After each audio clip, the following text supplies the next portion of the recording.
Good morning, church. It's wonderful to be with you today, and we're studying out of Daniel 6. And today, I want to talk more about the character of Daniel. This particular chapter is about Daniel in the lion's den. But I want to focus on when Darius became ruler over Babylon. The Persians had defeated the Babylonians in 539 BC. And we don't quite know whether this is King Cyrus or whether King Cyrus appointed Darius to be over that particular part of the empire. But nevertheless, we see here that Darius selects 3 governors and 120 satraps to govern. And the satraps or the leaders were to govern the provinces under these. But it became apparent that Daniel, verse 3, distinguished himself above the other governors and satraps. And the king gave thought to turning the whole realm of that part of the empire over to him. And so these other governors and satraps, along with the counselors and advisors, it said there, plotted against him. They schemed against him, and they flattered the king, King Darius. And it says in verse 4, so the governors and satraps sought to find some charge against Daniel, and they couldn't find anything. And believe me, if there was something, they would have found it. Because it says, the scripture tells us, because he was faithful, he was trustworthy, he was honest, his integrity was above reproach.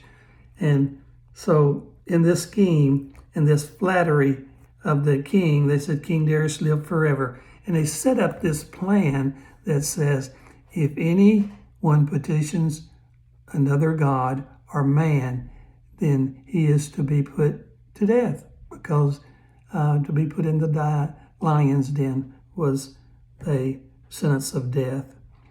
And so they sought to establish a royal statute to make a firm decree, and that is what they did. Now, the only thing they could find against Daniel, as eventually they knew what he did and how he worshiped and that he prayed. And in this case, 3 times a day, and they caught him at it. And they had schemed against him, and it brought that before the king.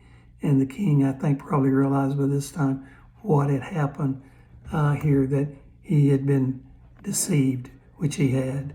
And they ended up paying the consequences in the lion's den. But let me just think, what would you do if you were part of the Biden administration? Would you be loyal? Would you be trustworthy? Would you seek out what is best for the Biden administration from the leadership of God?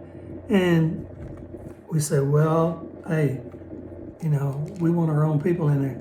Well, let me tell you, who does it that gives the authority over us? Romans 13:1 says, let every soul be subject to the governing authorities, for there is no authority except from God. And the authorities that exist are appointed by God.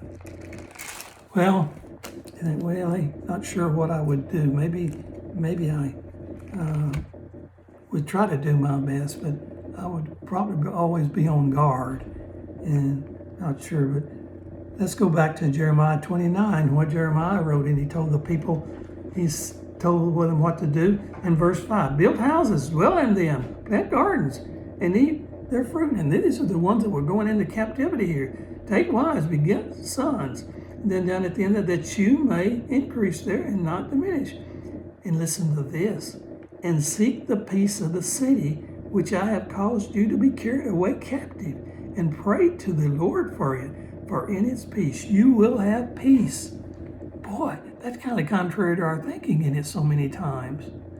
Well, I want you to think about that and how God may use you in a way in your attitude toward it, because we can be very critical if things aren't going our way, and we can seek out people.